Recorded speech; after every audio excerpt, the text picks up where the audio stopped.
Radhe Radhe guys. इस बार कार्तिक पूर्णिमा 15 तारीख को मनाई जाएगी। इस दिन उपवास, हवन, पूजा पाठ, जप तप करने का विशेष महत्व होता है।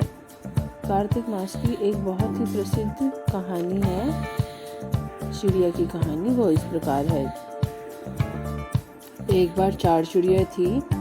उनमें से एक चिड़िया ने कई औरतों को कार्तिक मास के विषय में बातें करते सुना। तब चारों चिड़िया नदी किनारे जाकर रहने लगी और वहां स्नान करके और पूजा पाठ करके नहा धोकर कार्तिक मास की कहानी सुनने लगी।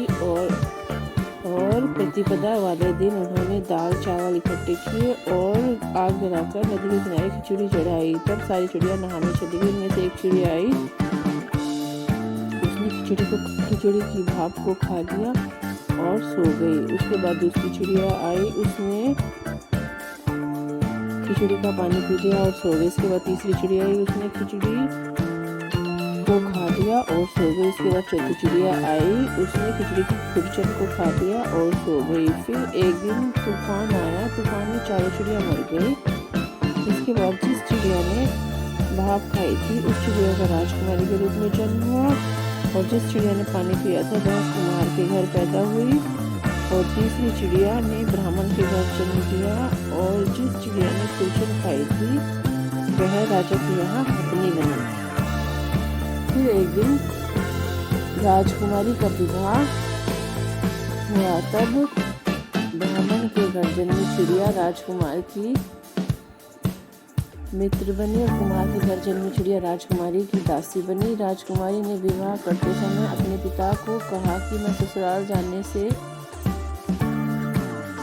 पहले आपसे कहना चाहती हूँ कि मैं अपनी सहेली, अपनी दासी और इस हथनी को अपने साथ ले जाना चाहती हूँ। राजा सहमत हो गया। तब हथनी जाने के लिए उठी नहीं तो चिड़िया ने उसके कान में पूर्व जन्म की सारी बातें याद दिलाई। तब राजकुमार ने चिड़िया से पूछा कि तुमने इसके कान में क्या कहा। तब उसने बताया कि पूर्व जन्म में हम चिड़िया था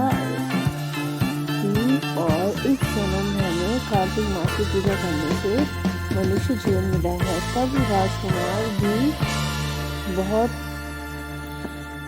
अचंभित हुआ और उसने कहा कि अब हम भी जोड़े से कार्तिक मास में पूजा पाठ करेंगे, कहानी सुनेंगे।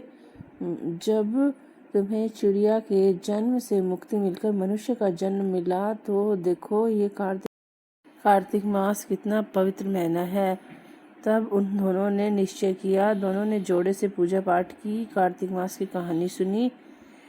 तब वे राजकुमारी और राजकुमार दोनों इस जन्म में अच्छा फल भोगकर अंत में उन्हें बैकुंठ धाम की प्राप्ति हुई। हे कार्तिक देवता, जिस प्रकार आपने उनकी मनोकामना पूर्ण की, इसी प्रकार सबकी करिएगा। कहते का सुनते का, होकारे भरते का। Thanks for watching.